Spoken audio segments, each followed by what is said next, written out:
Kajing temu jong ka sarkar ban penkerja no ya ka petrol pump ka badan po Anjali Cinema Hall ya ka bala jutip kum ka Anjali Petrol Pump. Saka jaka Jakarta Animal Husbandry and Veterinary ka badan po Perselong kalau rak kajing persyak ka bajur ni kipat ba. Halo ka di ka bentan nakalian jong ka sang FKJGP Perselong Circle kala le banyak kendu ya menteri badi pe ye nekatran uba el hek. Hani nakalian jong ba hek oleh tu ba kadi ka jingle jong ka Urban Affairs Department ban nakalian jong la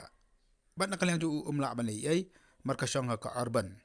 Haga juga por simla aya ka jengkular. Laula ni mat pasang ya kani. Hande ulang bala rekambon ka tran urban. Yang betul dari hasil sembarang si organisasi saya itu budi pani kelu yu concern minister prefect ni kena tenak di veterinary act kejungan jungi bani kendu kolong hadien ba nirayo cepat kena ba mendiam step pada inspection apreng ka department veterinary ba lakli bat katu gini officer ban ai jaka ya uni foto pa manjidi ban chef no sopo Perselong ba kata ka jaka ka ba pan la yang jungli foto pa manjidi along do khalai jang spa square feet ka jaka ban snai to terpom dia tahu ngi wan ya kendu minister ka ko ban perpau ka jepusya ka bangi deliru ni no maila jadi diberi ko na ba begini yo jaka hapo ka jela ka Kamtam ba kiri ginom tribal wah ini kerja ini kata kiri kiri orang baru gini sedih kira waktu kalau kita ke veterinary kan dan kampan penyiar susu di bubun ki ternak kan sakri di ba kacing kio juga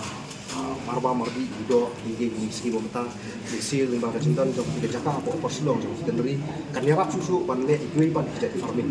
lantai yang makan dia badan potensial itu kata ke jaka kepala he urut sebab buat kepala praktis ada misalnya buat praktis di market orang yang dok saya minum air bahkan ni kacing air jaka yang petrol pump jadi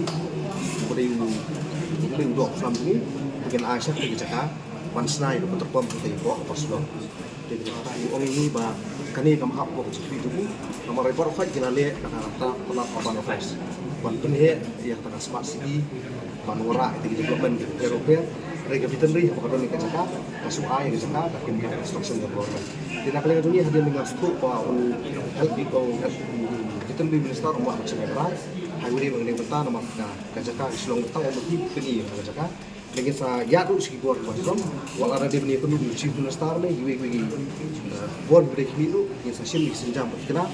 ba tang nak dia seng ni di ba kini kejung ai jaka si Perselong nak dia juga ingin persak kita orang buat masa mobilize dulu dah kanu loka senjang kam tu ya sarkar kam skap ini di kawan kepan penkerja yang kau keterpom dan kau Anjali siapa ispo rumah bawa farm atau bawa Perselong Kemukan mo pelaya kita ke keren itu mah. Ngamtuk ke keren nama bagi dan sini di kot Islam di sini India sini pat iyo cetek ba mende kan ke inspection for school ini semula cara ke inspection ni ba mana penduk soal yang ki gol di concern minister dan veterinary ingin tempat macam sana ni Mau pihak dia nya bagus nong game. kami mereka tu jasa mereka cakap sarkar dari kumdo pat ke sarkar kan aja ka security simat ini apa suatu ada man kapur di sini jasa fair Kisong bisa kandang dari sarkar penjuai jasa mo dari hoi ni suatu bakal dari jasa ko muslim dari aduh kalau yang penting jasa so bakal ini so panong bakal ini ti di luar kila mana yang terjadi kalau ada sarkar so kulit mesin kalau mana ice cream di jaka ni mendat pusat ni mendat gunung di pusat ingin dom pusat bagan aja kan Perselong yang pom seperti harman